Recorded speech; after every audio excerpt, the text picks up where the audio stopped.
김건희 여사는 불안했겠죠. 터질까봐. 터질까봐. 네. 제가 남상권 변호사 취재했더니 이게 아무것도 아니에요? 아무것도 아니다. 이제 이렇게 나온 거예요. 폭탄급이다, 폭탄급. 기대하이소.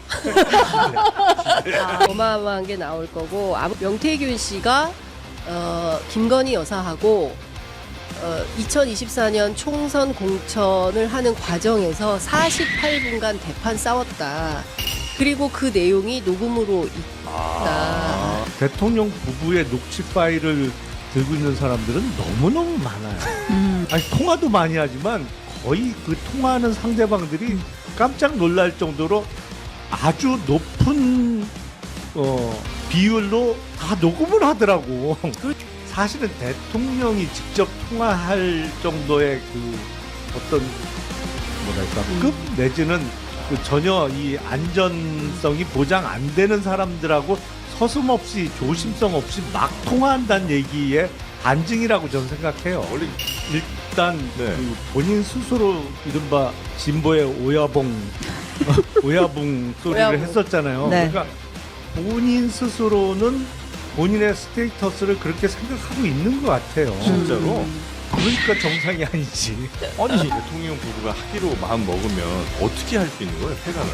그거는 비상계엄을 선포하지 않으면 못하는 못하죠. 어떻게 방법이 없지 방법이. 아니, 목숨을 걸까? 전두환 정도는 돼야 할 수 있어요. 아, 언론 통폐합하고 통폐합이요? 야 오늘부터 니네 다 문 닫아 이렇게 하는 방식의 폭력적으로 하지 않으면 21세기에 불가능한 일이죠. 아니 그러니까 근데 뭐 3.1절에 야 모일 수 있으면 다 모여봐. 큰 판 만들어. 한 판 뜨자. 이런 거 아니겠어요? 그러니까 저는 그런 측면에서 대단히 위험한 상황인 거다. 네, 이번 시간은 정치 용장 두 분과 함께 하겠습니다. 우리 김용남, 오민 씨. 또 오민 씨가 이렇게 입에 쫙 붙지는 않는 것 같아요. 제가 여러 번 이렇게 말씀드리는데 그럼 댓글에 올라와야 되거든요. 오민 씨 막 이렇게 근데 안 되더라고. 고민씨 배우를 별로 안 좋아하는군요.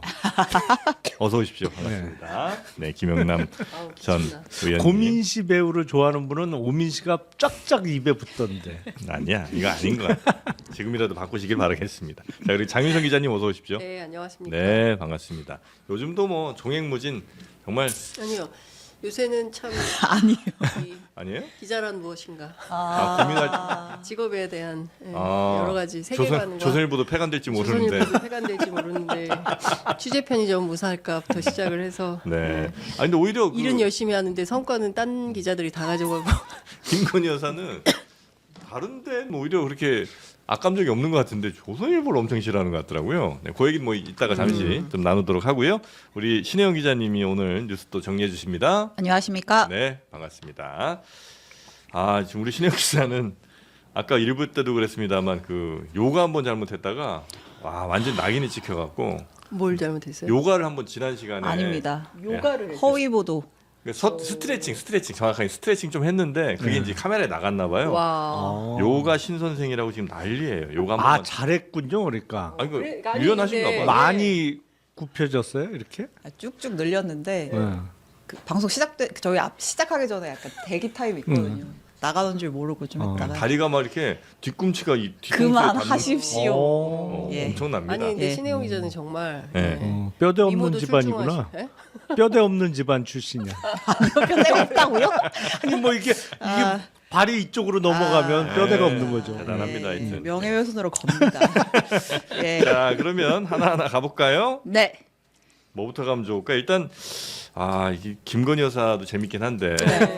근데 또 저희가 예열 시간이 필요하니까 아. 한 방에 올릴 수 있는 뉴스로 한번 뭐죠? 가보도록 하겠습니다. 자, 일단 대통령이 최후 변론 했고요. 예. 이제 헌재의 시간 됐죠. 선고일을 저희가 기다리고 있는데 네. 예, 대통령 최후 변론 총평 듣기 전에 그러니까 어쨌든 그 승복과 뭐랄까요 반성이라고는 없는 최후 변론 저희가 쭉 들었잖아요. 네. 그러니까 뭐 사과한다, 뭐 책임감을 느낀다 이런 말들이 단어가 들어가 있긴 했는데 그 대상이 누군지가 사실 저는 잘 모르겠더라고요. 네. 보면서 아직도 많은 국민들이 나를 여전히 믿어주고 있어서 무거운 책임감을 느낀다. 그러면서 막 서부지법 폭동사태 이런 거 보면서 약간 잘못했다가 아니라 가슴이 아프다 이런 표현들을 그렇죠, 썼잖아요. 이제 그러다 보니까 여기에 이제 화답을 해야겠다고 지금 하는 그분들이 있는 거죠. 아, 윤석열 대통령의 그 최후 진술에 네. 화답한 우리도 대통령이 이렇게까지 하는데 우리도 뭐라도 해야죠. 이런 사람들. 예, 이제 예. 그분들이 원래 지금 두 쪽으로 좀 나눠져 있었거든요. 예. 광화문에 한 분들이 계시고 여의도에 한 분들이 있었는데 이 네. 대통령 최후변론 통해서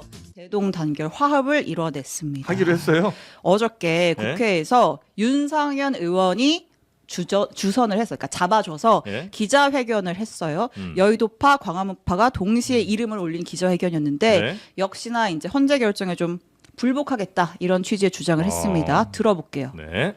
인용한다면 국민들은 절대 재판 결과를 수용할 수 없을 것이며 헌재는 국민적인 저항을 각오해야만 할 것입니다. 국가가 살고 국민이 살고 헌법재판관도 살 수 있는 유일한 방법이 각하라고 분명히 말씀드렸음에도 불구하고 탄핵을 인용해서 파면시킨다면 헌법재판소는 가루가 되어 사라질 것이고 헌법재판소는 가루가 되어 사라질 것이고 네. 전한길 강사 지금 이쪽 월드에서 아주 이쪽 월드요. 네, 굉장한 인기를 네, 얻고 네, 있는 네, 전한길 네. 강사 네. 그리고 손현보 목사가 세이브 코리아 그쪽이죠. 네네네. 네. 그래서 정광훈 목사가 안 보이잖아요. 네. 한마음 한뜻을 이뤘다고 했는데, 그러니까 기자회견 문에는 이름을 올렸는데 윤상현 의원에 따르면 어제는 이제 병원에 가느라 정광훈 씨는 못 왔는데 마음과 뜻을 함께하고 있다 네. 이렇게 전했습니다.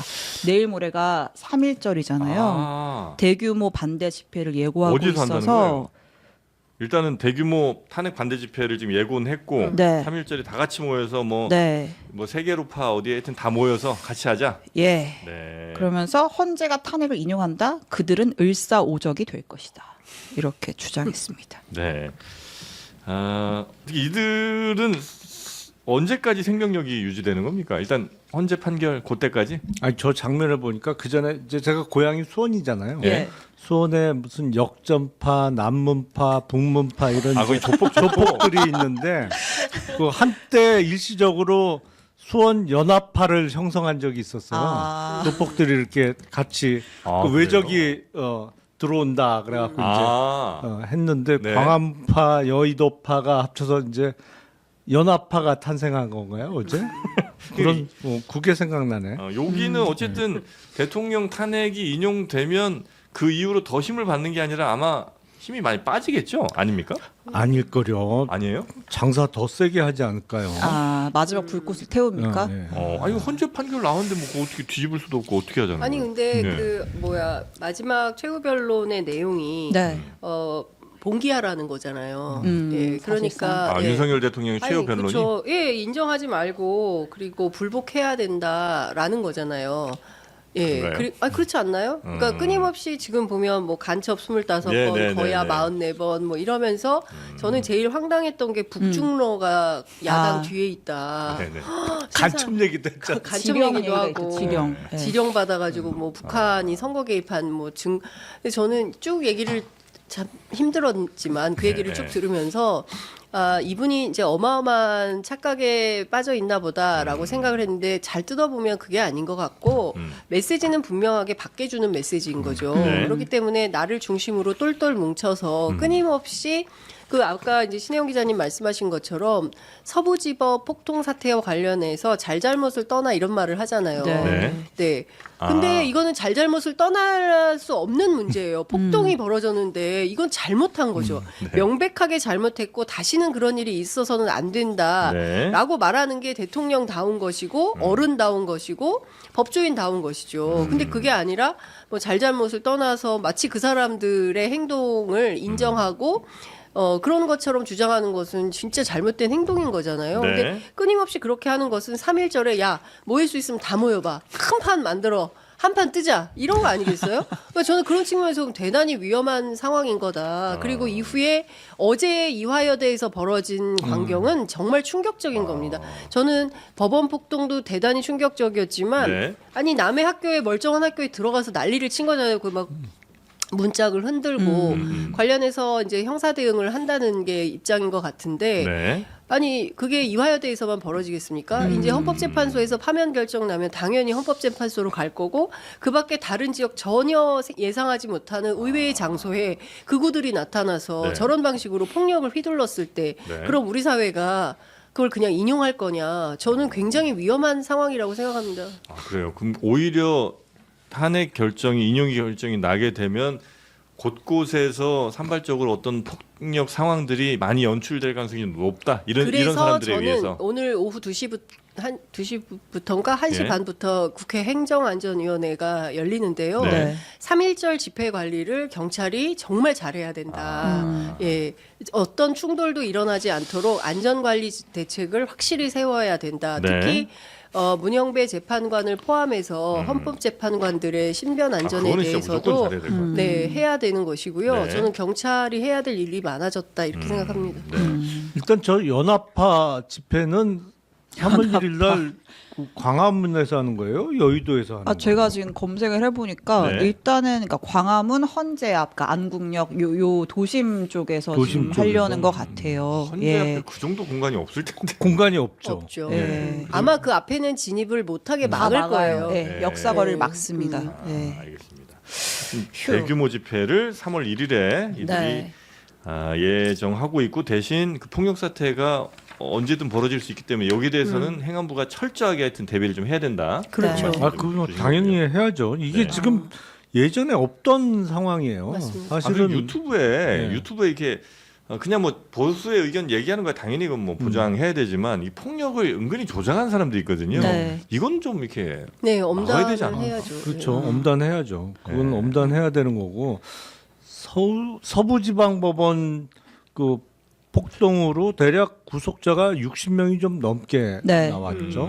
그러니까 다중에 힘을 믿고 그냥 분위기에 휩쓸려 갖고 잘못된 행동을 했다가 제가 보기엔 중형 다 선고될 거예요. 네네네. 그런데 요새 보면 자꾸 부추기는 사람들이 있단 그러니까요. 그 말이죠. 사람도 부추기는데 그러면 그 지가 앞장을 쓰던지 뒤에서. 부추기만 하고 뒤에서 자꾸 이렇게 하면 나는 전혀 상관없어요 뭐 이러고 있는데 그 단죄를 해야 돼요. 저는 그런 근데 좀 사람들. 요새 보면서 이거 좀 심각한데라고 느끼는 게 그 헌법재판소가 가루가 되어 사라질 거라고 한 우리 아, 예. 그 전한길 씨 있잖아요. 네. 이분이 자꾸 그 여의도 중앙무대에 등장을 해요. 여의도 중앙무대? 네, 그러니까 이제 최근에 그 심평 변호사 있죠. 예. 대통령 멘토로 알려졌던 그분의 출판 기념회가 있었어요. 예. 여기에서 이 전한길 씨가 축사를 했거든요. 근데 이 기념회에 바로 옆자리 보이세요? 네, 나경원, 김기현 의원이랑 이렇게 같이. 근데 저런 분들도 왔는데 축사를 시켰다라고 하는 건 지금 이제 저분의 영향력을 알 수 네, 있는 그 거잖아요. 여당 지도자급 네, 그러니까 인사들과 보수진영 나란히. 인사들 대거 모이는 행사에 전한길 씨가 가가지고 저렇게 마이크를 잡는 일이 좀 늘고 있다. 아, 네, 아무튼 뭐 그 소식이 있고 그 네. 탄핵 심판 최후 진술에서 대통령이 저는 이 문장이 시작될 때 약간 좀 놀랐는데 제가 직무에 복귀하게 되면 된다면 네. 하면서 이제 그 저는 임기에 연연하지 않습니다라면서 이제 임기 단축 개헌도 할 수 있다라는 내용을 시사했잖아요. 예, 예. 이걸 두고 대통령실에서 입장문까지 냈어요. 대통령의 개헌 의지가 실현돼서 새 시대의 희망이 되길 바란다라고 하면서 진짜 마치 복귀를 할 수도 있을 것 마냥 열심히 출근도 하고 회의도 하고 어제 그 유혜미 저출산 수석인가요? 브리핑도 하고 일을 하고 있어요. 진짜 좀 희망을 모는 거예요, 이분들? 아니, 가끔 왜 예전에도 우리 네. 보면 저 누구 이게 없어지고 나면 이렇게 그냥 없는 자리지만 밥상에 이렇게 밥 놔주고 뭐 이런 경우들이 과거에 자주 있지 않았습니까? 뭐 제사상을 말씀하시는 아이고 거예요? 그러지는 않을게요. 아이고. 네. 아니 일단 네. 직무 정지되어 있잖아요. 네. 그러면 지금 대통령실이 해야 될 것은 최상목 대행을 보좌하는 게 지금 그들이 해야 될 일이에요. 맞습니다. 근데 보면 최상목 대행의 보좌 기능은 1도 안 보여요. 예, 그런 것 예. 같아요. 그러다가 엉뚱하게 지금 일단 전제가 말도 안 되는데 복귀하게 된다면에 대해서 화답을 했단 말이에요, 대통령이. 예. 네. 이거는 부적절을 넘어서 위법의 수준인 것 같고 또 직무 정지되어 있는 사람에 대해서 뭐를 한다는 게 대통령실이 아예 개념 상실이구나 여전히. 여기에 제일 저 우두머리라고 하면 누구예요? 정수석 비서실장이요? 봐야 되겠죠. 아니 그리고 네. 그 별로 귀담아 듣지도 않았습니다만 네.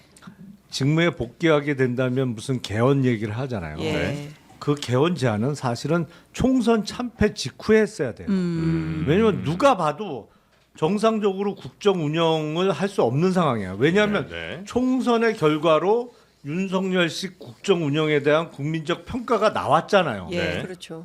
역대 최악의 참패를 당했단 말이에요. 그렇죠. 그러면 국민들의 마음을 표로 보여줬으면 제가 그 총선 직후부터 꾸준하게 얘기를 했어요. 윤석열 대통령이 임기를 채우는 유일한 방법은 본인 스스로 임기를 단축시키는 거다. 그러면 임기를 채울 수 있을 거다. 근데 그 외의 방법은 안 된다 지금 이게. 그 얘기했다가 명태균이 킬 당했잖아요. 네. 왜 난 5년 못해? 해가지고. 아니 그거는 네. 선거 전부터 얘기했던 그거는 거고. 후보 시절부터 네. 얘기를 했죠. 저는 그래도 총선 참패 이후에 얘기를 했어요. 이게 안 된다. 그래서 이게. 총선 참패 이후에 계엄 준비한 거잖아요. 아 개헌. 개엄을 하라를 누가 개엄을 하라고 그랬냐고요. 발언을 잘. 엉뚱하게 개엄을 하냐고. 개엄을 개헌을 했어야지. 아 근데 진짜 명태균 씨가 그 약간 성견지명이 좀 있나 봐. 네. 이 임기단 아니 근데 지금 뭐 쭉 종합을 해보면 네. 명태균은 실제로 정말 큰 보수의 큰 그림을 그리고 있었고 이거를 완성하는 것이 어떤 자신의 뭐라 그래야 되냐 그 사명이라고 사명? 생각했던 것 같아요. 그래서 보수를 바꾸고 싶었어요. 아. 지금 명태균이? 그렇죠. 보수를 바꾸고 싶었고 그 보수를 바꾸는데 네. 핵심 키맨은 이준석이라고 본 거고 그리고 그 전에 보수를 바꾸는데 어떤 일종의 이제 매개고리 역할을 네. 검찰총장 출신인 윤석열이 와서 그 칼잡이 스타일로 한번 딱 바꾸고 2년만 하고 떠나라. 그리고 당신은 개헌 대통령으로 남아라. 그리고 부인 김건희는 수덕사로 가라. 수덕사에 수덕사? 가서 3,000배 올리면서 아. 막 이렇게 하면 우리 국민들이 네. 그 공덕을 생각해서 네. 학력 위조, 뭐 아, 그런 거 경력 다 위조 넘어가 준다. 이런 거 그냥 너무 주가 조작 이런 거 다 넘어가 줄 거다. 이제 이렇게 하고 2년 후에는 젊은 보수 이준석을 내세워서 정권 교체를 하고 그 다음에 국회는 김영선을 5선에서 6선 만들어서 여성 최초 국회의장을 만들고 시키고. 뭐 이렇게 하려고 했었던 큰 꿈이 있었던 것 같아요. 정치 개혁을 이루고자 했군요. 저는 뭐 그걸 큰 그림이라고 표현하지는 아니 않고. 명태균식 아니 그러니까 예. 스스로는 그거는 명태균 씨가 장사를 더 세게 하려고 했던 거죠. 그러니까 장사하기 더 좋은 환경을 만들려고 했던 거지. 사실은. 네네. 자, 그럼 명태균 씨 오늘 저 조사합니까? 서울중앙지검에서? 네, 창원 내려가서 뭐 조사를 한다고 하는데 네. 명태균 씨 얘기 본격적으로 하기 전에 우리 김건희 여사의 녹취 얘기를 또 아, 예열 김건희. 다 되셨죠? 아니 그 예. 조선일보 폐간을 목숨을 걸고 하겠다고. 조중동이야말로 우리나라 망치는 애들이에요. 아니 그 정도로 싫어할 뭐가 있을까요? 일단 네. 그 본인 스스로 이른바 진보의 오야봉 소리를 오야봉. 했었잖아요. 네. 그러니까 본인 스스로는 본인의 스테이터스를 그렇게 생각하고 있는 것 같아요. 진짜로? 그러니까 정상이 아니지. 아니 그러니까 정상이 실제로 아니죠. 진보지정 인사들과의 교류를 지속적으로 네. 해왔죠. 아니 근데 영부인 지위 있을 그 때. 보면 그 객관적으로 그 여태까지 있었던 사실을 더듬어 보면 네. 그 진짜 배은 망덕한 발언이죠. 그러니까 조선일보를 그것도 그냥 조선일보한테 항의도 아니 폐간을 시킨다는 거는 야, 이 정도로 그 하나 드러난 거는 네. 진짜 부창부수가 맞다. 아. 똑같다 둘이. 그러니까 국회가 자기 네. 마음대로 안 된다고 계엄군 보내서 그냥 파괴시키려고 했던-거나 네. 끝까지 나에 대해서 칭송하는 기사를 쓰고 논조도 뭐 훌륭하다고 차기 통일 대통령 김건희 이렇게 나와야지 어디 뭐 딴지를 거고 그래. 그러니까 저거 폐간 하는 거나 부부가 아니, 똑같다 그러니까 진짜. 지금 그 앞뒤 사정이 이제 전혀 아직 알려지진 않아서 뭐 정확하진 않지만 대략적으로는 아마도 명태균이 조선일보에 뭔가 녹취 파일 같은 걸 주고 그다음에 그 조선일보가 갖고 있다는 사실을 아마 김건희 여사가 알게 되면서 거기에 대해서 아마 분노하면서 이 이야기를 한 것으로 지금 추정은 되고 있잖아요. 그렇죠. 그렇죠. 그렇죠. 그러니까 그 이제 뭐 조금 이제 종합을 해서 퍼즐을 더 맞춰봐야 될 것 같은데 네. 지금까지 제가 취재한 바에 따르면 네. 명태균 게이트가 터졌어요. 예. 그리고 명태균 씨가 갖고 있는 파일이 뭐가 있다라는 게 여론에 막 흘러다녔어요. 그다음 네. 그 무렵에 명태균 씨가 뭐 저하고도 인터뷰하고 네. 주진우 기자하고도 인터뷰하고 여러 매체에 인터뷰를 하면서 뭔가 가지고 있음을 이제 암시를 했었고 그리고 뭐 확 그 저기 뭐야 자기가 구속되거나 이러면 저 경상도 말로 다 터잡부린다 뭐 이런 말을 했었어요. 네. 그러면서 터트려버린다 뭐 이런 거요. 그렇죠. 다 폭로하겠다. 뭐 이제 이런 의미의 이제 발언이 있었고, 본인의 구속이 11월 14일에서 15일 어간에 되는데, 네. 이제 그 무렵에 명태균 씨는 이제 깊은 고민에 빠진 것 같아요. 그러니까 내가 구속되면 그 이후에 첫 번째 명태균 씨가 사실 개인적으로 좀 불우한 가정에서 커가지고 이 아이들에 대한 게 굉장히 강해요. 내가 아버지로서 가장으로서 우리 집을 지켜야 된다 이런 생각이 굉장히 그리고 애들이 뭐 아버지가 사기꾼이네 뭐네 이렇게 욕먹는 게 키우고 싶지는 않다 뭐 이런 네네. 의지가 강했었어요. 그래서 모두 5개의 USB를 만듭니다. 어디서 만드냐면 구속되기 전에 남상권 변호사하고 둘이서 파일을 만들어요. 네. 그래서 이 5개의 파일 중 하나가 조선일보 김모 기자에게 갔죠. 예. 예, 간 거고 나머지는 네. 뭐 지인, 친구, 뭐 후배, 뭐 이렇게 선배 간 이렇게 것까지는 팩트. 네, 네. 뭐 확인을 했어요. 나눠서 보관을 한 거군요. 아니, 그러니까 같은 내용을 같은 내용을 여러 개로. 그러니까 뭐냐면은 똑같은 것의 복사본을 5개로 만들어서 명태균 측의 표현에 따르면 묻어둔 거죠. 묻었어요. 네. 5개로 분산해서 네. 묻은 거예요. 만약에 사고가 터지면 이거, 그러네. 만약에 사고가 예, 터지면 예, 이거, 만약에 예, 터지면 이거, 뭐 이렇게 5개로 나눠서 이제 분산한 거예요. 네. 그랬는데 조선일보에 건넨 것은 네. 보도를 하라고 준 것은 아니다. 명태균 측은 네. 이것은 윤석열 쪽에 용산에 건네라라는 거였다. 아, 조선일보를 그러면 메신저로 쓴 거예요. 메신저로 쓴 거예요. 네. 예. 그리고 그거는 뭐 조선일보도 인정을 했고 명태균이 보도하라고 확약을 주지 않았기 때문에 통비법상의 문제여서 보도를 못했다라는 게 조선일보 입장인 거잖아요. 예. 메신저로 언론사가 그렇게 원래 일을 해요? 아니요. 그리고 네. 여기서 격가지로 나가면 네. 쓰지 말라고 한다고 해서 안 씁니까? 써요. 네, 100% 네. 입수되는 순간 바로 씁니다. 네. 특히 예. 그때는 모든 기자들이 경쟁하던 시절이에요. 네. 누가 황금폰을 먼저 입수하느냐 뭐 네. 이런 거였기 때문에 그거는 조금 조선일보의 해명은 납득하기가 어렵다라는 것이고 여하튼 본인이 구속되기 전에 5개로 만들어서 분산하고 그 중에 하나가 조선일보로 갔다라는 것이고 이제 이 사람이 이제 구속이 되잖아요. 네. 11월 15일 날 구속이 되고 그리고 나서 뭐 여러 가지 이슈들이 터지면서 12월 2일 날은 네. 급기야 민주당에 넘길 수 있다라는 그 얘기를 해요. 그러니까 끝까지 온 거예요. 그게 이제 12월 2일. 2일 예. 바로 계엄 전날. 그렇죠. 그렇죠. 네. 그리고 12월 3일 날 명태균이 기소가 돼요. 네. 예, 그러니까 이 어간에서 상당히 분주한 흐름들이 있었다라는 것이고 그 과정에서 김건희 여사는 불안했겠죠. 터질까봐. 터질까봐. 네. 이게 터지면 뭐 지금 드러난 것도 빙산의 일각이고 제가 남상권 변호사 취재했더니 지금 주진우 기자가 이렇게 센 거 터뜨렸는데 우리도 좀 이렇게 얘기했더니 아, 뭐 아무것도 아닌 걸 가지고 기자들은 막 이렇게 난리를 부리고 전화를 하루에 뭐 몇십 통씩 하고 그러냐. 이게 아무것도 아니에요? 아무것도 아니다. 이제 이렇게 나오는 거예요. 아 명태균 씨가. 네, 아니 남상권 변호사가 남상권 변호사가. 명태균의 네네. 변호인. 네네. 그러면은 앞으로 뭐야 이거보다 더 큰 게 있다는 거예요. 폭탄급이다 폭탄급. 기대하이소.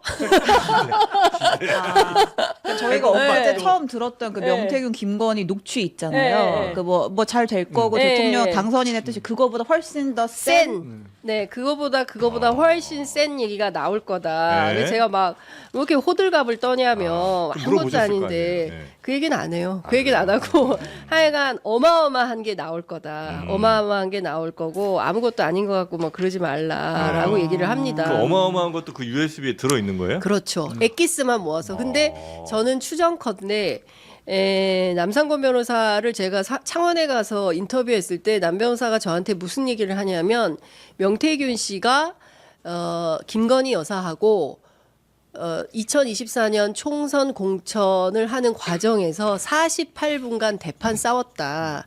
명태균과 김건희가 예.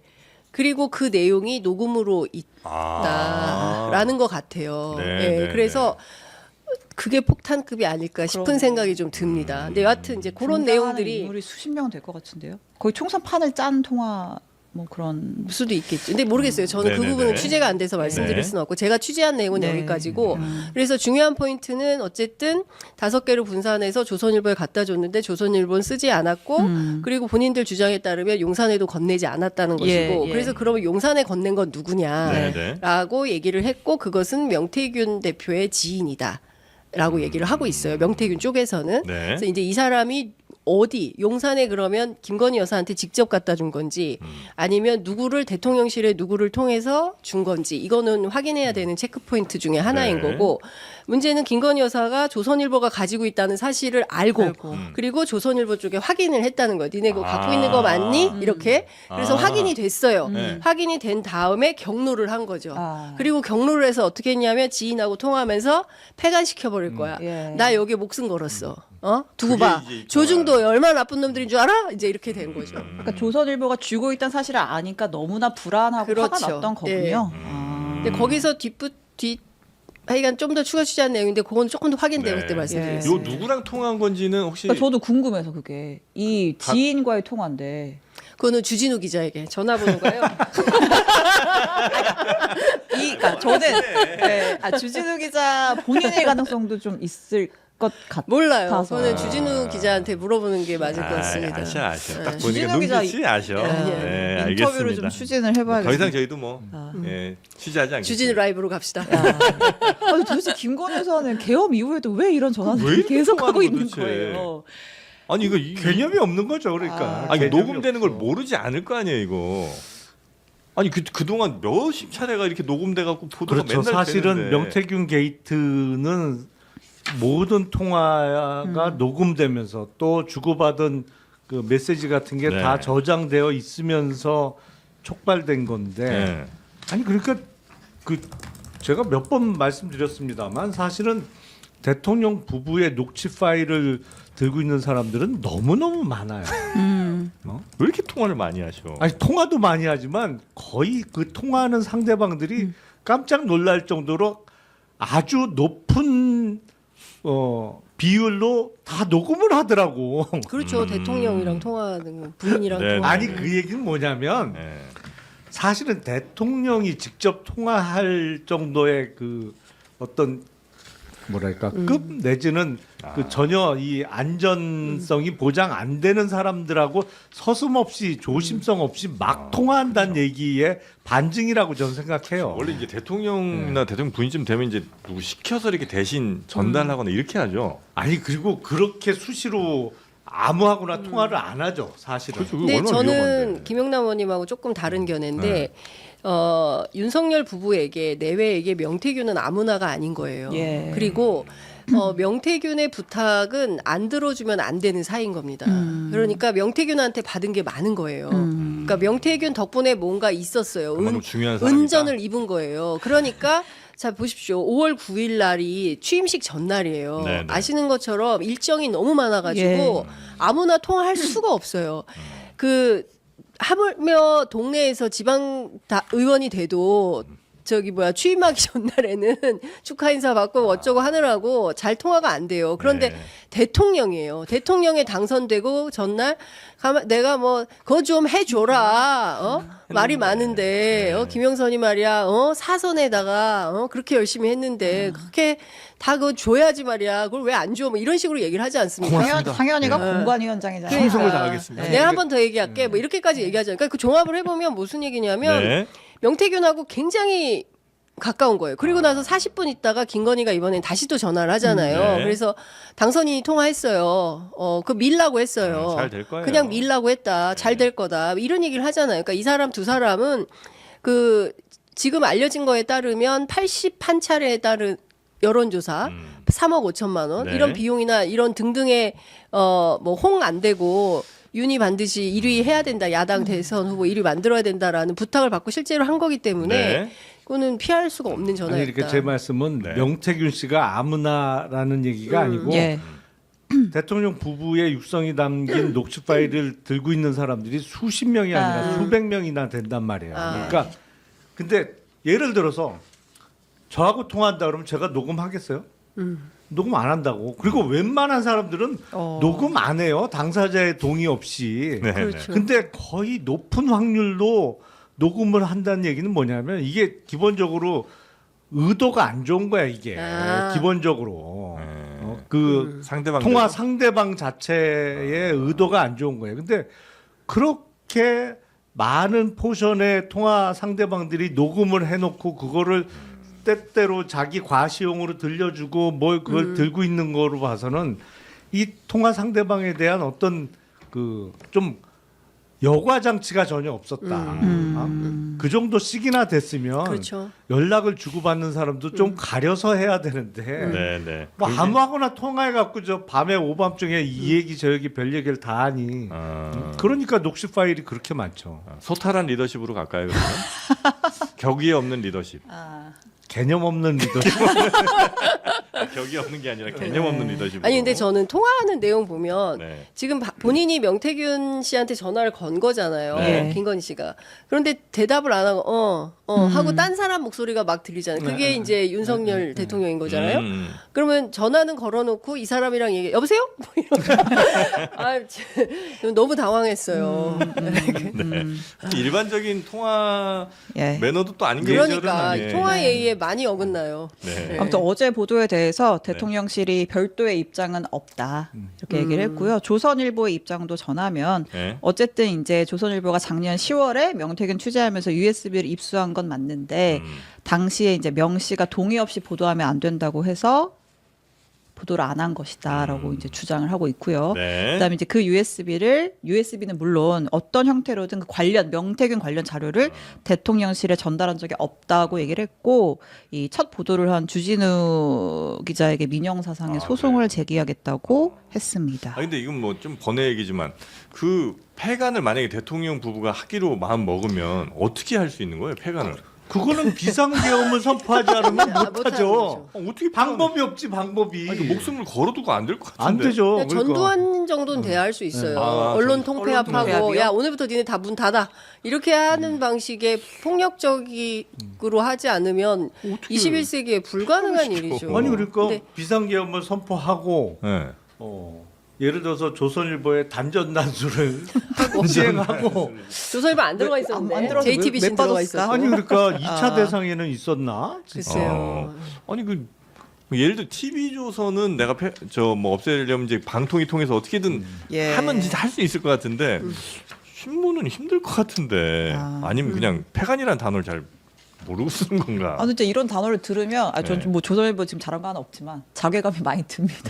진짜 정치인들은 언론을 어떻게 생각하고 있는 걸까? 그렇죠. 이런 생각이 아니 좀 들죠. 정치인들이라고 표현하면 안 되고 그 사람. 부부가 그런 거지. 그 부부가. V제로 탑 정치인 예 아무튼 자, 놀라운 녹취가 하나 또 보도가 됐고요. 이제 예. 전화 좀 그만 좀 하시길 바라겠습니다. 네. 근데 그리고요. 전화를 좋아하는 것 같아요. 진짜 좋아하나 봐요. 예. 안 하고 예. 못 사나 봐요. 그러니까 계속 아니, 끊임없이 누구랑 통하고 있는 것 같아요. 이 시점이 계엄하고 난 근데 이유라는 거 개엄 아니에요? 이후에도 와. 김건희 여사가 끊임없이 누구하고 소통하고 있다는 얘기는 기자들 사이에서 많이 네. 흘러다녔어요. 아, 그래요. 네. 그러니까 몸이 굉장히 안 좋아서 거의 막 경호처 직원들이 엄청 걱정할 정도로 몸은 안 좋지만 계속해서 누군가와 노하고 있어요. 네, 소통은 이분 하고 살아있어요? 있다. 아, 모르겠습니다. 자, 그리고 다음 뉴스로 가보겠습니다. 네, 아까 뭐 언급이 나왔는데 네. 오늘 이제 중앙지검에서 창원 내려가서 명태균 첫 조사를 하고요. 네. 어제였죠.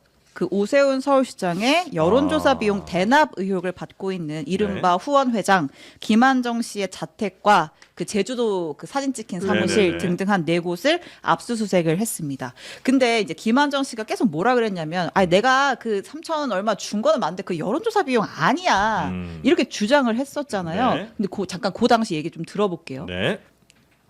형님 뭐 좀 써야 되는데 좀 보태주세요. 그러면은 뭐 700도 보내고 대납이라면 내가 계좌로 이거 입금했겠어요? 얘가 오세훈이 만나고 뭐라는 줄 알아? 김영선이 앞장서갖고 만나고 그러더래. 이번에 서울시장 나오지 말고 내가 대통령 다음에 나오면 만들었습니다. 저 당시의 내용을 들어보면 네. 명태균이랑 오세훈 시장이 만난 것도 맞고 뭐 하여튼 그런 정황들은 있지만 뭐 다른 걸로 돈 준 거지 내가 여론조사 비용 대납한 건 아니야 이런 취지로 계속 주장을 했었단 말이죠. 네. 그런데 어저께 압수수색 하고 나서 김한정 씨가 뭐라 그랬냐면 네.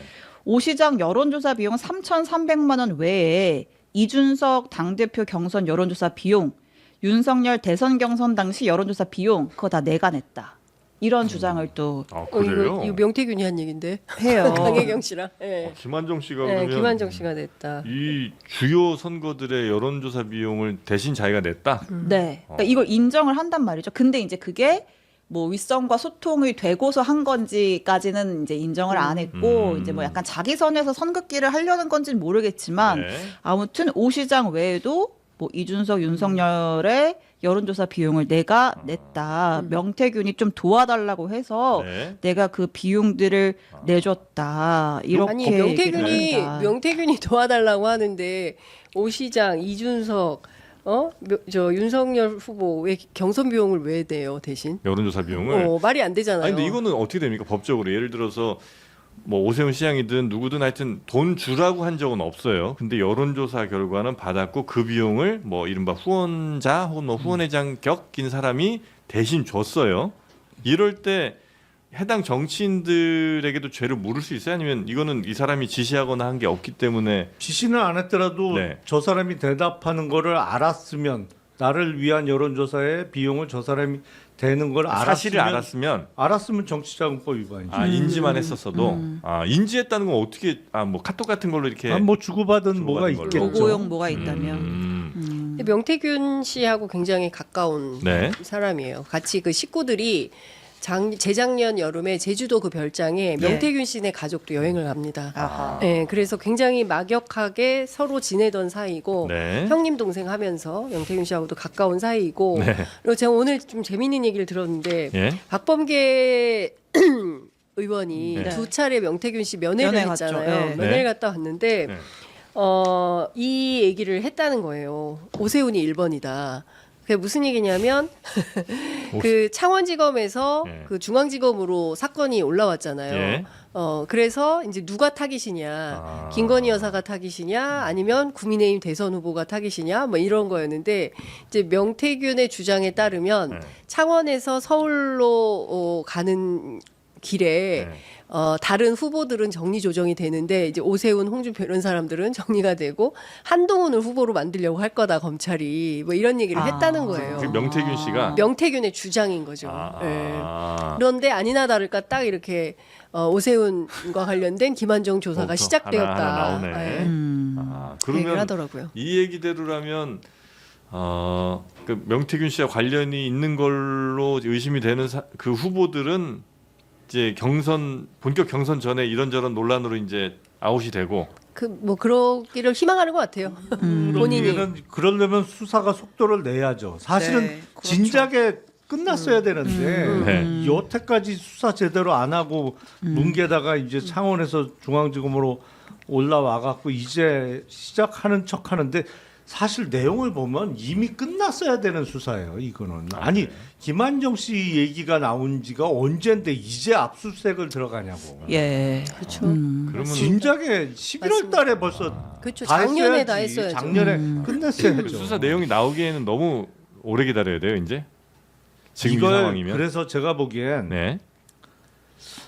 검찰이 뭐랄까 이거 충분히 의심을 받을 만해요. 왜냐하면 네. 이 사건을 오래 쥐고 있으면서 이제 와서 하면서 패로 쓰려는 거 아니야? 이런 의심을 받을 수 있는 상황이 돼 버렸단 말이에요. 예. 진작에 네네. 끝냈어야 될 수사를 시간을 끌면서 그래서 이제는 넘기는 게 맞는 것 같아요.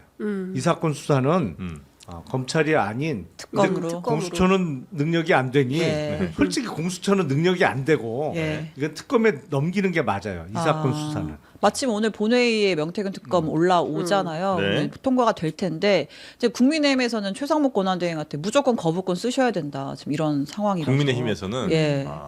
오늘 아침에 권성동 원내대표가 명태균 특검에 그럼 이재명 문재인 특검도 해 뭐 이런 얘기도 했던데 아무튼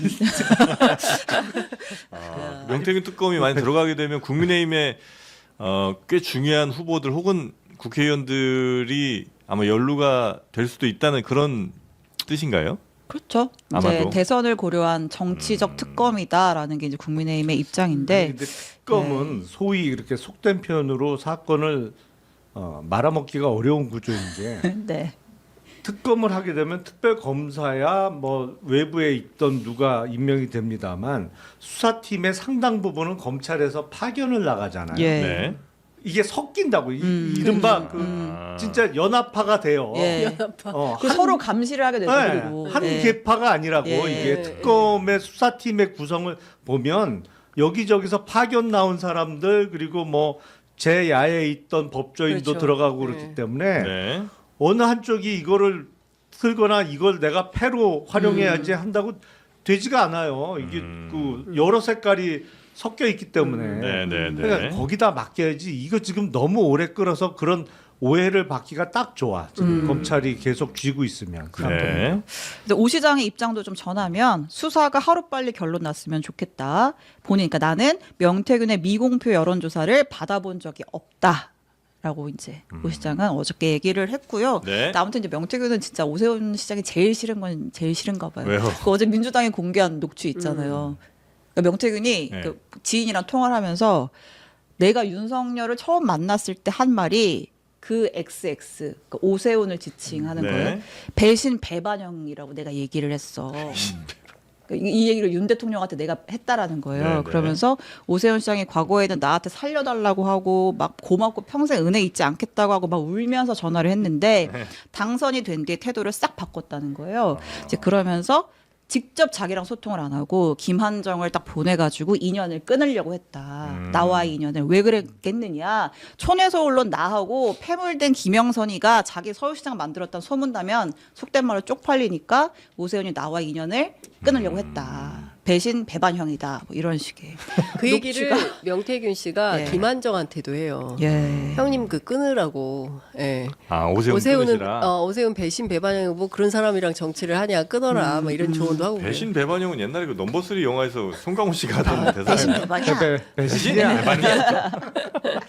네. 그런데 이거 명태균 수사가 확대가 되면 김건희 여사 소환 가능성도 있을까요? 그럼요. 예. 어떻게 소환을 안 해요? 예, 이 상황에서. 예. 안 할 수가 없죠. 그러네요. 예. 자, 그리고 한동훈 전 대표의 책 네. 보셨습니까, 두 분은?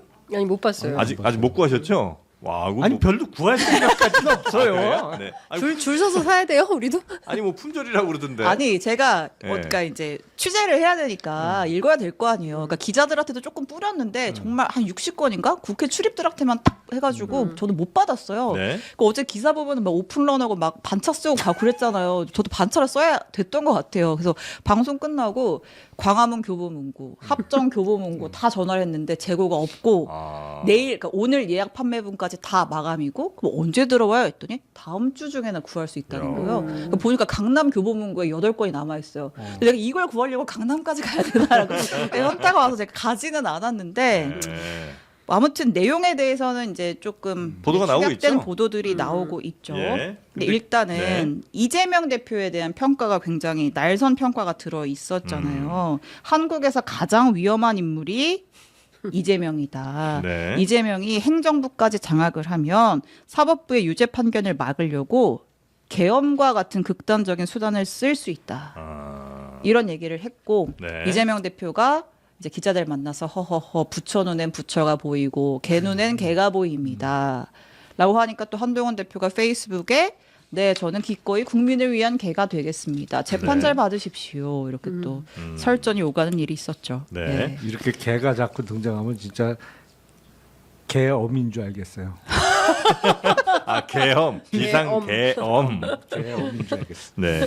그러니까 이건 이제 한동훈의 전략은 어제도 뭐 잠깐 얘기가 예, 나왔습니다만 어쨌든 이재명과의 1대1구도 이렇게 하는 거는 하나 있는 것 같고 또 하나는 이재명 대표를 윤석열 대통령과 어쨌든 윤석열 대통령 이미지가 본인한테 오는 걸 막고 가능한 이 이미지를 이재명 대표한테 좀 보내려고 하는 그런 전략 아닌가. 그래서 계엄 얘기도 하고 이재명 대표가 된 뭐 이 사람도 계엄할 사람이다 이렇게. 왜냐면 안 그러면 본인한테 올 것 같으니까. 같은 검찰 출신이고 정치 초보고 이런 전략 아닌가 싶기는 아니 뭐 합니다. 그거는 당연히 그렇겠죠. 예상되는 전략이죠. 네. 선거에 나가면서 무조건 정치인들은 1등하고 싸우는 거죠. 그렇죠. 근데 지금은 보면 어쨌든 여야 통틀어서 각기 대선 지지도를 놓고 볼 때는 이재명 대표가 1등인 게 맞고 그리고 누가 봐도 더불어민주당의 최종 후보가 될 가능성이 높으니까 사실은 다른 데는 뭐 염두에 둘 필요가 없고 그렇죠. 1등 후보하고 싸워서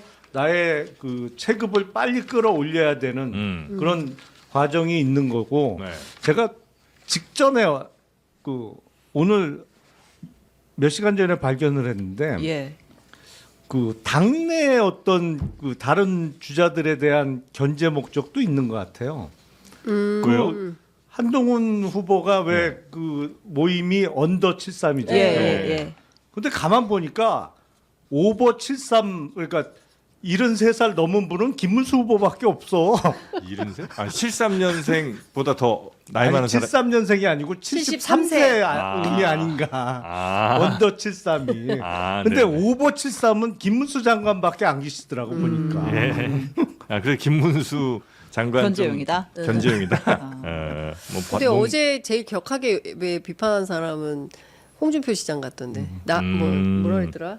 들어오면 나한테 죽는다. 네. 교권 토론에서 얘기했던 것 그러니까 같은데. 국민의힘 네. 후보들은 어쨌든 한동훈도 또 강력한 후보 중에 한 명일 테니까 또 견제를 해야 되는 거고 한동훈 후보는 나는 국민의힘 후보랑 이거 좀 싸워봐야 별로 이렇게 체급 커지지 않는 것 같으니까 이재명과만 1대1로 그렇죠. 싸우겠다는 전략인 거고. 아니 그리고 이제 홍준표 시장 같은 경우에 지금 한동훈 전 대표에 대해서는 어쨌든 찐윤 내지는 윤석열 부부를 지금도 응원하는 쪽에서는 가장 반감이 크잖아요. 네. 그러니까 한동훈을 공격함으로 인해서 그쪽 그 마음을 좀 얻고자 하는 그런 목적이 있는 거죠. 네네. 아니 근데 저는 어쨌든 뭐 다 주반 야대 하면서 네. 실제로 이 사람들은 전부 다 네. 막 그 탄핵 반대 집회에 나가지만 실제로 마음은 다 대선에 가 있는 거고 특히 저는 한동훈 대표가 어떤 면이 조금 그러냐면 그 언더 73인가요? 그 네. 모임에서 김상욱 의원 나가라고 했다는 거잖아요. 네. 네네네. 그러니까 경선이 통과가 돼야 되는 과제가 있는 건데 네. 지금과 같은 스탠스라면 경선 통과가 가능할까?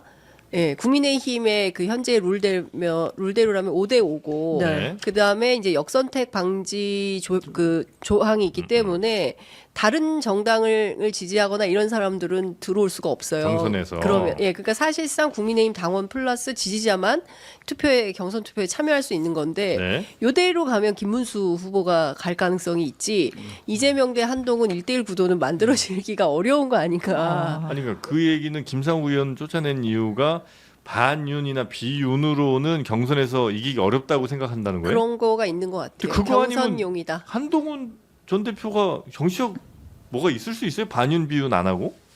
아니 그러니까 패가 저는 스텝이 좀 꼬여 있다고 생각을 하는데 안될 것 같은데. 그러니까 이런 이상한 해괴한 논리들이 나오는 거예요. 그래서 비상계엄은 반대하지만 탄핵은 안 되고 뭐 계엄의 바다를 건너자. 근데 어떻게 계엄의 바다를 건너요? 지금 상황에서? 이상한데 나는. 근데 그러니까 국민의힘 논리- 의원들이 앞으로 네. 어떻게 움직일지를 보세요. 지금 찐윤이 네. 탄핵 가결되고 그러니까 인용되고 계속 나면 찐윤이냐? 과연 진짜 찐윤일 수 있을 것인가. 아니 근데 좀 제가 봐야죠. 예상해 네. 보면 네. 그동안 호가호위했던 예. 이른바 찐윤 의원들이 예. 그 탄핵이 인용돼도 그 사람들에게 가장 중요한 건 정권을 재창출하느냐가 아니에요. 당권을 어느 쪽에서 주느냐. 가져가느냐. 예. 왜 그게 제일 중요하기 때문에. 근데 최근에 트렌드라고 하는 게 맞는지 모르겠는데 하여튼 2017년부터 나타나고 있는 현상은 대선의 최종적인 후보가 되면 본선에서 실패를 하더라도 당권을 가져와. 그건 2017년 홍준표 후보가 그렇죠. 그랬고 네. 지금 민주당도 그렇고 예. 아마 국힘도 이번 대선 이후에 만약에 대선에서 패배를 하더라도 그런 현상이 벌어질 희한한 거예요. 트렌드야. 예. 네. 언제부터 그렇게 됐어요? 예. 근데 찐윤들은 당권을 염두에 두고 태도를 바꾸는 게 아니고 본인들이 미는 후보를 최종적인 대선 후보로 만들 겁니다. 어차피 네. 대선은 못 가져가니. 그리고 거기서 지더라도 그 사람을 다시 당대표로 밀 거예요. 그래서 당권을 계속 가져가면서 본인들의 이제 공천, 뭐 특히 내년 지방선거를 포함해서 그 이후에 본인들 총선까지의 당권을 가져가려고 할 거기 때문에 보세요. 탄핵 인용된다고 뭐 이철규 의원이 개가천선 뭐 그러진 그런 일은 안 않겠죠. 일어나요. 네. 그런 일은 없어요. 제가 네, 네. 보기에. 그러니까 여기서 말씀하신 당권이라는 거는 저 공천 요게 이제 핵심인 거고 뭐 혈당이 건강할 권리 이런 걸 말씀하신 건 아니죠? 네? 혈당은 당 예. 밸런스로 건강하게 관리하시기 바라겠습니다. 고맙습니다. 네. 이참에 혈당이나 한번 만들어 볼까? 네? 당을. 아 여당 야당 혈당. 네. 하여튼 그래서 지금 현재 한동훈 전 대표의 책에서는 뭐 이재명 대표 비판도 세게 했고 네. 그다음에 그리고 계엄을 비호- 인정하고 가야지만 앞으로 있을 이재명의 계엄을 막을 명분이 생긴다. 뭐 이런. 근데 이거는 진짜 대목도 제가 보기엔 있고요. 네. 너무한 것 같아요. 그거는 진짜 그때 제가 현장에 있었거든요. 네. 12월 3일 그날 그 로텐더홀에 계엄 해제가 결의가 됐어요. 네. 그리고 나서 제일 먼저 나와서 발표를 한 게 한동훈 대표였던 것 같아요. 한동훈 대표가 먼저 주요 하고, 정치인들 예, 가운데. 그 다음에 뭐 네. 민주당하고 뭐 이렇게 순서대로 국회의장이 제일 먼저 하고, 네. 그리고 이어서 이렇게 나갔던 것 같은데 그때 그 한동훈 대표 굉장히 비장했어요. 예. 굉장히 비장했고 국민과 함께 이 계엄 문제 해결하겠다. 네. 라고 해서 아마 현장에서 박수도 받고 그랬을 거예요. 그랬는데 결과적으로 그 이튿날부터 한덕수 총리 만나가지고 저 용산에 들어가서 윤석열 대통령 만나고 나온 다음에 완전히 헷가닥해가지고 엄한 네. 소리 막 하고 다니면서 예. 완전히 패가 꼬인 거잖아요. 예. 그러니까 지금까지 상황을 종합해 보면 본인의 정치의 어떤 이게 부합하는 길이라면 네. 당에서 정치 투쟁을 세게 해야 돼요. 그렇지 않습니까? 그 친윤 빨리 그 윤석열 탈당시키고 출당하고 새로운 보수 건강한 보수로 가자 이렇게 깃발을 들어야 되는데 우물쭈물하고 협력하는 방식으로 가면 제가 보기엔 정치 미래는 매우 어둡다. 매우 어렵다. 그리고 비사들도 몇 개 책에서 네, 좀 공개를 했죠? 했는데 네. 그러니까 이제 비대위원장 할 때 그 우리가 윤한 갈등 계속 얘기했었잖아요. 예. 그때 뭐 김경률, 막 앙뚜아네트 막 이런 거 있고 나서 막 뒤에서 빨리 그만두라고 하고 그 얘기를 또 한동훈 대표가 공개적으로 하고 이게 뭐야 이제 했던 시점이 있었는데 예. 이 책에 무슨 얘기가 있냐면 비대위원장 하기 전에 법무부 장관에 있을 때도 법무부 장관 그만두라는 사퇴 압박을 받았었다라는 거예요. 그러니까 이제 비대위원장을 할 때 네. 이제 비대위원장 여기 법무부장 할 때 이제 비대위원장 간다 이 얘기가 막 나왔던 그 시점에 대통령실에서 전화가 와가지고 그 비대위원장 하지 마십시오. 그리고 법무부 장관도 그만두십시오. 왜?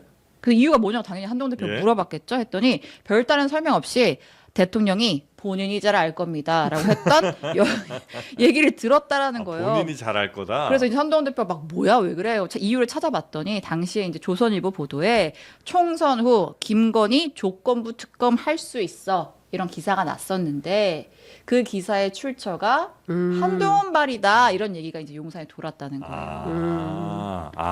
그러니까 총선 이후에 김건희 특검 할 수도 있다는 얘기가 어디선가 흘러나갔는데 있는데. 그게 한동훈 전 대표가 그 얘기를 한 거라고 용산이 착각을 해서 그래서 예. 이제 야, 너 법무부 장관이고 저 비대위원장 나발이고 아무것도 하지 마. 예. 그만둬 이유는 네가 알지라고 했는데 한동훈 장관이 이제 그래서 이거 뭐 이제 본인은 아니라고 이제 주장을 하는 거죠. 근데 하여튼 사퇴 여부가 있고 나서 몇 시간 뒤에 다시 이제 연락이 와서 잘못 알았다, 착각했다, 출처가 그게 네가 더 아니더라. 사퇴 표명 없던 일로 해달라. 예. 아유, 라고 했다라는 거예요. 진짜. 그러니까 국정 운영이 이렇게 돌아갔던 거예요. 아유. 이런 식으로. 이런 식으로. 우리 반응이 다 아유 정말. 정말. 아유. 예. 진짜 유치하고 황당하잖아요. 그러니까 네. 아니 뭐 어느 놈이 내 마누라 나중에 특검을 말을 언급을 꺼냈어? 했어. 예. 확인도 안 해보고 저놈 잘라. 했다가 좀 있다가 아니네. 아니, 아니네. 알아보니까 아니래. 머쓱. 너 아닌가 보다 야. 아. 야, 그냥 있어라. 아니 근데 적어도 이재명 대표하고 민주당은 당시에 사례 위협 비슷하게 예. 있었던 한동훈 대표를 국회 본회의장으로 들어오라고 해가지고 박주민 의원이 들어오라고 해서 네. 도와준 거잖아요. 예. 어떻게 보면 아, 생명의 은인인 계엄당에. 건데. 예. 그런데 이제 자기 정치를 위해서 이재명 대표에 대해서 이렇게 비판을 하고 이렇게 진짜 어떻게 굴욕적인 거잖아요. 저는 이런 상황 그러면 안 해. 그럴 것 같아요. 네. 그런데 그러니까. 또 하잖아. 주는 대로 또 다 받아. 근데- 장관이면 장관, 네. 비대위원장 비대위원장이면 또 다 해. 난 이해가 안 가요. 아니 제가 그런 책 내용을 들으면서 드는 생각이 그거예요. 그래도 최근까지 잘 지냈잖아. 그럼에도 불구하고 그런 뻔히 알았던 거 아니에요. 뭐 예. 잘못 알고 너 장관이고 뭐고 다 그만둬 그만둬. 했다가 몇 시간 있다가 그냥 있어. 뭐 그리고 그걸 다 겪으면서도 비대위원장 하라고 하니까 비대위원장 가 굉장히 뭐 하라고 그러니까 뭐 장관들. 와서 또 아. 꾸벅 절해 뭐 잘 지냈잖아. 원래 그런 사람들 있잖아요. 맨날 헤어진다고 하면 다시 만나고 다시 만나고 다시 만나고. 그래서 홍준표 저 시장이 인형 윤석열이 만든 인형이다 이런 말을 하나 봐요. 네. 근데 이런 분들이 나중에 이제 이런 일 생기기 전에 나중에 뭐 윤석열 대통령 어때 그러면 아예 그래도 그 사람은 좋아 이제 이러면서 넘어간다고. 그러니까. 사람도 그렇죠. 아니고 네. 아닌가? 어울렁 어울렁. 네. 여튼 한동훈 전 대표의 책 내용 중에 네. 뭐 정치 비사 같은 것도 좀 네. 담겨 있는 것 같고요. 시간이 거의 다 됐는데 두 가지 소식을 전할게요. 네. 일단 첫 번째 오늘 그 마은혁 네. 후보자 권한쟁의 심판 결과 나왔잖아요. 그 소식을 못 전해가지고 일단 헌재가 국회에 손을 들어줬습니다. 마은혁을 임명하지 않는 건 국회의 권한을 침해한 것이다. 음흠. 그러니까 이제 최상목 대행이 임명을 해야 되는 그런 상황이 된 거고요. 네. 근데 이제 국회 측에서 뭐라 그랬냐면, 그러니까 이걸 통해서 그냥 아예 마은혁에게 이 결정을 통해서 마은혁이 헌법재판관이란 지위까지 부여해줘. 그러니까 이제 최상목이 임명할지 말지 기다리지 말고 지위까지 부여해주면 안 돼라는 이제 내용도 같이 요구를 했었거든요. 네. 이제 거기에 대해서는 헌재가 각하를 했어요. 그거는 헌재가 할 수 있는 권한은 아니니까 이제 앞으로 그렇다고 이제 우리가 막 최상목한테 뭐 임명하도록 명령을 하거나 이제 그런 지위까지는 없어. 다만 이거는 국회 권한 침해한 거란 결론을 내렸으니 네. 최상목 하면 돼. 이렇게 된 거예요. 네. 네. 그 소식이 하나가 있고 그다음에 요거는 어제 소식이긴 한데 이재명 대표의 그 공직선거법 2심 선고일이 정해졌죠? 네. 3월 26일? 26일입니다. 네. 검찰이 2년 구형 1심이랑 똑같이 했는데 뭐 어떻게 보십니까? 3월에도 근데 진짜 아주 다이나믹한 코리아가 될 것 같아요. 네. 다이나마이트죠. 다이나마이트 코리아.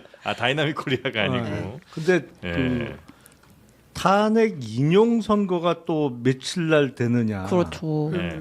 그거하고 항소심 선고하고 어느 정도의 그 시차를 두고 선거가 이루어지느냐도 초미의 관심사고. 왜냐하면 이게 대선 스케줄하고 바로 직결되니까. 그러니까요. 네. 그런 거고. 대충 뭐 탄핵 이거는 3월 한 10며칠에 나올 것 그러니까요. 같죠. 예. 제가 보기엔 3월 11일쯤 뭐 충분히 할 수 있지 않을까 일일. 네. 싶은데. 네. 근데 또 그런 시비가 걸릴 거예요. 그러니까 이른바 탄핵 반대 집회하는 입장에서는 네. 그러니까 대통령 탄핵과 같은 중요한 결정도 결심하고 2주 만에 해버리면서 이거는 1심에서 판단이 이루어졌고 이거 항소심인데 이건 결심하고 4주 한 달이지 정확하게 예, 어제 한 달 있다가 했으니까. 선거를 해? 뭐야? 이거 니들 짜고 치는 거 아니야? 대선 이렇게 일정 염두에 두고 뭐 이런 또 주장이 분명히 나올 겁니다. 이게 또 그 광화문에서 하든 네. 여의도에서 하든 그런 근데 그거는 통상 탄핵은 결심하고 2주 후에 선고를 해 왔고 예. 서울 고등법원 선고 일자는 보통 4주 후에 잡아 왔고 예. 그런 건데 그런 건 거두절미하고 또 그런 식으로 밀어붙일 가능성이 있고 네. 그 3월 26일 날 항소심 선고 이후에 이재명 대표 측이 어떤 입장을 보이느냐. 예를 들어서 소송 기록 접수 통지의 수령을 일부러 뭐 안 한다든지 이거는 저는 절대로 해서는 안 될 자세라고 뭐였지? 생각해요. 패문부재 뭐, 부재? 뭐 이런 식으로. 그거는 아니 근데 정상적으로 다 수령을 해도 네. 타임 스케줄이 대법원 최종 선거가 5월에 있을 대선 전에 나기는 어려워요. 그렇죠. 뭐 사실. 통상 6월 정도 얘기하죠. 예, 네. 2달 정도. 그 정도 근데 마은혁 스케줄이 예상된다. 재판관의 경우에는 그러면 이제 임명을 바로 해야 될 거냐 안 할 거냐. 그거 최상목 언제- 예. 대행의 네. 원포인트가 있고 언제까지 해야 되는 거예요, 이거? 그 길이나 즉시해야 되는 게 원칙이죠. 아니 근데 그게 즉시하는 거지. 법령으로 없다면서요. 그리고 예. 실시라는 게 그걸 하도록 하게 하는 소송을 별도로 또 내야 된다고 하더라고요. 네. 아. 네. 그래서 그렇게 밟을 건지 아니면 안 할 건지 그리고 최상목 대행이 어떤 결정을 할 건지 지켜볼 건지 여러 가지 트랙이 있는데 네. 이제 이런 상황을 얘기를 해요. 지금 8인 체제에서 8대 0으로 파면 선고 가능성이 굉장히 높으니까 저 피의 신청인 측에서 빨리 마은혁 임명해라라고 한 다음에 그 변론 재개 또는 뭐 이런 거를 요청해서 기일을 연장하려고 할 수도 있다. 그런데 네. 마은혁 재판관 스스로 회피할 수 있다면서요. 그쵸. 예, 그래서 빠져서 8인 체제로 그냥 끝내려고 최후 변론 끝난 다음에 오늘 그 결정한 거다 이런 얘기가 있더라고요. 네. 아, 저는 하여튼 요즘에 막 뉴스 보면서 팔자만 보면 늘 108만 원부터 생각이 나요. 인터넷 비교원에서 인터넷 신규 가입하실 때 최대 48만 원. 이것도 팔자로 끝납니다. 네, 통신사 변경 시 30만 원, 정수기 렌탈 시 30만 원, 총 108만 원의 혜택이 있는 인터넷 비교원. 아, 꼭 비교해 보시고 여러 혜택들인데 굳이 그 혜택을 거부할 필요는 없는 거 아니겠습니까? 어차피 바꿀 인터넷이었다면, 어차피 바꿀 핸드폰이었다면, 어차피 바꿀 정수기였다면 인터넷 비교원과 꼭 한번 상담을 해보시고 결정을 내리시라는 겁니다. 지인 추천 시 4만 원의 모바일 상품권도 들어가는 인터넷 비교원, 네이버에서 인터넷 비교원 꼭 한번 검색해 보시기 바라겠습니다. 자, 그러면 오늘 훌륭하다. 정치용장은 이 정도로 마무리할까요? 네. 네. 네, 괜찮겠습니까? 아, 자, 오늘도 많은 분들이 함께 해주셨는데 오늘 재밌었던 것 같습니다. 저는 재밌었습니다. 그래요? 아닌가?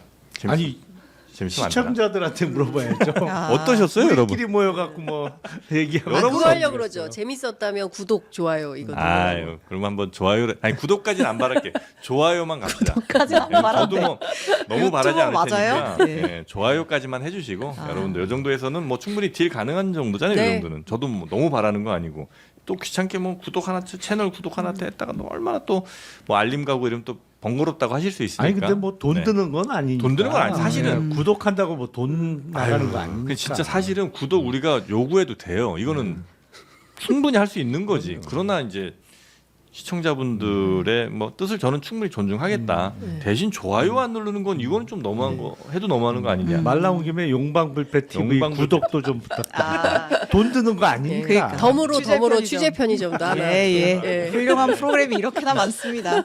예. 아니면 이게 구독 하나 누르면 세 개 막 같이 되는 거 이런 거 하나 만들어 볼까요? 좋네요. 예. 알겠습니다. 인터넷 비교원에 얘기해 주세요. 자, 오늘은 여기서 저희 인사드리고요. 내일 오전 11시 금요일 내일이 2월 28일. 맞아요. 와, 2월 또 마지막 날이 또 팔자로 끝나네. 또 팔자로 끝났네. 우린 이걸 해야 될 팔자 모행입니다. 네, 저희는 내일 오전 11시에 다시 찾아뵙겠습니다. 함께해 주신 여러분 대단히 감사하고요. 우리 두 분도 고생 많으셨고 신영 기자님 고생 많으셨습니다. 고맙습니다. 네, 감사합니다.